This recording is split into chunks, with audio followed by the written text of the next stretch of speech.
MA baby സംസാരിക്കുന്നു അതിലേക്ക്. വോട്ടിങ്ങിൻ്റെ ശതമാനമൊക്കെ 28 കഴിഞ്ഞിരിക്കുകയാണ്.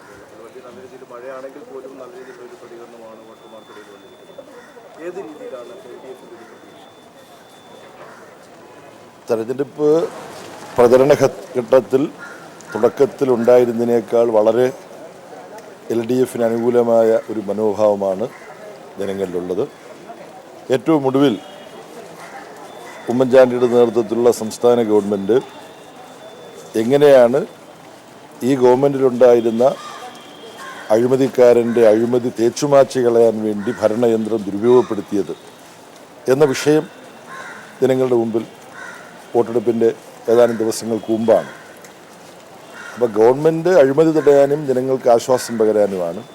എന്നാൽ ഉമ്മൻചാണ്ടി ഗവൺമെൻറ് വിലക്കയറ്റം ഉൾപ്പെടെയുള്ള പ്രശ്നങ്ങൾ സൃഷ്ടിച്ചുകൊണ്ട് ജനങ്ങളെ ദ്രോഹിക്കുകയും ഗവൺമെൻറ്റിലെ പ്രധാനപ്പെട്ട ഒരു മന്ത്രി നടത്തിയ അഴിമതി തേച്ചുമാച്ച് കളയുന്ന ക്രിമിനൽ കുറ്റം ഗവൺമെൻറ് തന്നെ ചെയ്യുകയും ഇതെല്ലാം ജനങ്ങൾ ചർച്ച ചെയ്തുകൊണ്ട് ഇതിനോടെല്ലാം പ്രതികരിക്കുന്ന ഒരു തെരഞ്ഞെടുപ്പായിട്ട് കൂടി ഈ ത്രിതല പഞ്ചായത്ത് തെരഞ്ഞെടുപ്പ് മാറും എന്നുള്ളതാണ് വളരെ വലിയ ശുഭപ്രതീക്ഷയാണ് LDF നുള്ളത്.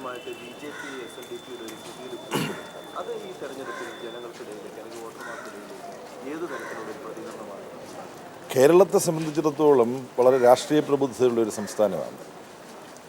സംവരണം പോലെ ഇന്ത്യൻ സമൂഹവും കേരളീയ സമൂഹവും അംഗീകരിച്ചിട്ടുള്ള ഒരു കാര്യം പിന്നോക്ക വിഭാഗത്തിനും പട്ടികജാതി പട്ടിക വിഭാഗത്തിൽപ്പെട്ടവർക്കും അവർക്ക് അനുഭവിക്കേണ്ടി വന്നിരുന്ന വലിയ സാമൂഹികമായ അനീതി, ആയിരക്കണക്കിന് ആണ്ടുകൾ നീണ്ടുനിന്ന പഠന തൊഴിൽ രംഗങ്ങളിൽ നിന്നെല്ലാം അവരെ ആട്ടിപ്പുറത്താക്കിയിരുന്ന സ്ഥിതി അത് തിരുത്താനുള്ളതാണ് സംവരണം.